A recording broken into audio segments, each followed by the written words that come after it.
Virginia, and welcome to the second episode of Teens on TV. On today's show, we're going to be discussing the topics of soldering, MakeX, and 3D printing. I'm here at the newly remodeled Palo Alto Rinconada Library of Chad Helton, coordinator of library circulation. So Chad, how are you? I'm doing wonderful. How are you? Thanks, great. I heard that you're really into film and food. Can you tell me more about that? Yes, I really love food and I am a really big fan of film. What kind of films do you enjoy watching? Some of my favorite films are La Dolce Vita, 8.5. I'm a big Fellini fan. I really love Italian cinema. What kind of food do you like? Ironically, I love Italian food, so it kind of goes together. Do you like cooking? I love cooking. I wouldn't say that I'm the best at cooking, but I enjoy the food that I'm making. That's all that matters. Speaking of making food, we have a clip about MakeX, a maker's space here in Palo Alto. Let's take a look. Hi, I'm James, and I'm here with Nathan, James, Jeremy. 3 people who helped create MakeX. So tell me guys, how did you guys end up making MakeX?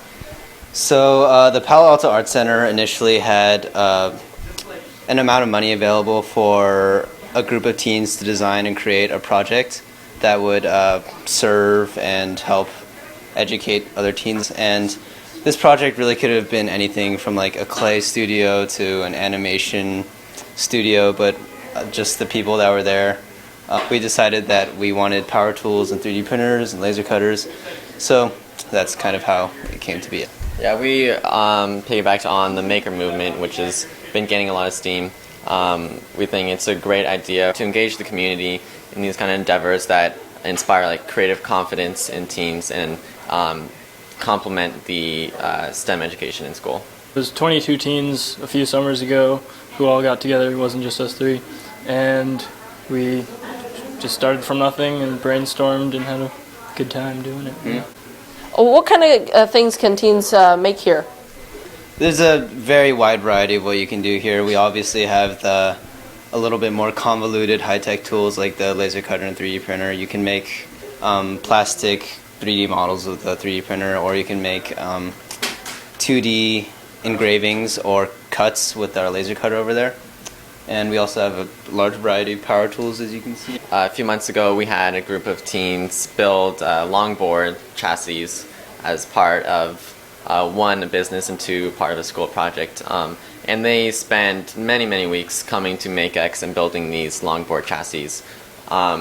You can see some of them in the other room, but it just exemplifies some of the more complex projects that people make here. There's really no limit to what you can do. Mm-hmm. And we obviously have a lot of simple projects that are geared towards people who just want to jump in and have a fun, quick experience here. Yeah, you don't have to be masters. We have a lot of projects that are geared towards people who are touching hand tools for the first time, power tools for the first time. I think MakeX is really great because I feel like since MakeX is completely run by teens and we're completely geared towards people who are independent thinkers, I guess, you can really invent whatever you want and do whatever you want here. Mm-hmm. I had no idea that we had a space like that in Palo Alto. I'll be sure to check it out. Awesome. I really enjoyed the part about the 3D printing. Whenever I was growing up, we didn't have access to the internet, much less the concept of something like a 3D printer. Have you ever used a 3D printer? Yes, I have. Do you know how it works? I do know how it works, but the best way to really see how it works is to come to the Palo Alto Library and see our MakeX setup. Well, for more information on 3D printing, we have a clip to tell you all about it. Hi, I'm David Medina, and today I'm here at the East Palo Alto Library, and we're going to be talking about the 3D printer. Hi, my name is Sarepta Strong. I'm the reference librarian at East Palo Alto Library. I've been here for 15 years, and I'm the main staff member trained to run the 3D printer. The 3D printer prints 3-dimensional objects.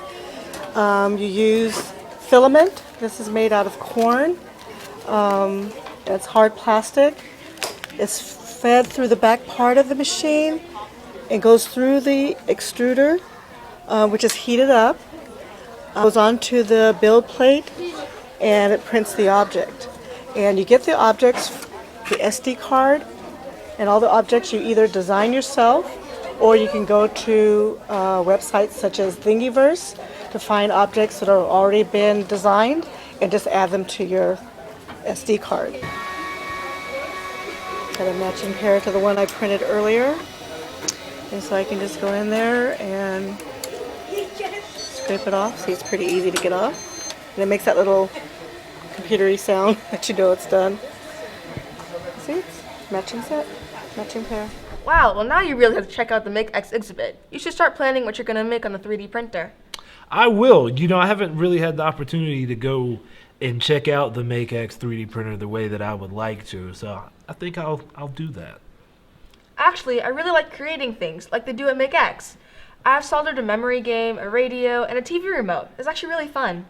I have never soldered before. I wouldn't even know what it looks like.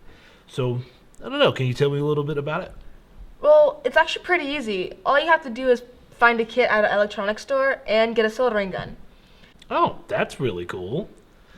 Well, I really wanted to know a little bit more about it, so let's take a look at this clip that gives us more information about soldering. It sounds great. Hi, I'm Nana, and I'm here with Kenny, and he's going to tell us about the East Palo Alto soldering program. Hi, Kenny. Hey, how you doing? So at the East Palo Alto Library, we do a teen program once a week, every Wednesday. This particular Wednesday, we did a soldering program where we bought these little LED light-up pins from the Maker Shed. There was robots, and then there was rocket ships. And what they are, they're basically already built. All you need to do is make all the connectors touch, right? And then, so what we did is we got our soldering iron. We had 4 stations. I think about 12 or so teens ended up showing up. So we took turns. We sat down and we soldered all the pins together with the lights. And it was really fun because at the end, it's very intricate. You have to be very delicate with the soldering, and if you do the smallest little mistake, it won't work. So, but it's easy to correct. But the cool thing is when you got everything together and you did it all right, and then you put that little battery in, then the little lights light up, and it was like the robots, like eyes, or the rockets. I think like the main rocket's body, I guess you can say. But it was super cool. Because when you got it done and you got it working, then it was awesome. Because you can put it on and you can wear it all day. And it'll light up. That sounds great. Wow, Make X sounds awesome. It's right here in Palo Alto, and there's so many fun activities to do there. And then there's a teen soldering program in East Palo Alto that also seems special. Be sure to check it out. Well, that's all we have for today. Thanks for joining us, Chad. Thank you very much for having me. If you'd like to learn more about the topics we discussed on this show, you can look it up online. Thanks for joining us today, and see you next time on Teens on TV.